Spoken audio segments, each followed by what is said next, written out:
Hi friends, এই পাতাগুলো চিনতে পাচ্ছেন? এগুলো শিউলি ফুলের পাতা। তো আজ আমি সন্ধ্যের সময় শিউলি ফুলের পাতার বড়া তৈরি করলাম। তা শিউলি ফুলের পাতার বড়া তৈরি করতে কি কি লাগে দেখুন। আমি 1 কাপ বেসন নিয়েছি, আর একটু গুঁড়ো লঙ্কা নিয়েছি, হলুদ আর জিরের গুঁড়ো আর নুন দিয়ে, আর বেসনটাকে বেশ সুন্দর একটা ঘন ব্যাটার তৈরি করেছিলাম। তারপরে শিউলি ফুলের পাতার শিরা থাকে, সেই শিরাগুলোকে আমি ফেলে দিয়েছি, দিয়ে একটা একটা পাতা এরকম ডুবিয়ে বেসনে আমি তেলের উপরে ছেড়েছি। বেশ সুন্দর মুচমুচে বড়া ভাজা হয়েছে শিউলি ফুলের পাতার বড়া।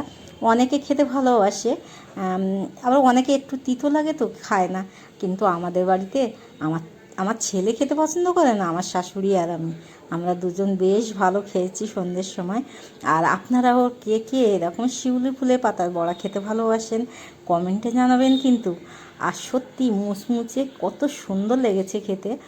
আর এরকম সন্ধ্যের সময় যদি এরকম ভাজা হয় তো ভালো লাগে চায়ের সঙ্গে, তাই না? তো আমার ভিডিওটা যদি ভালো লাগে অবশ্যই কমেন্ট লাইক করবেন। ধন্যবাদ।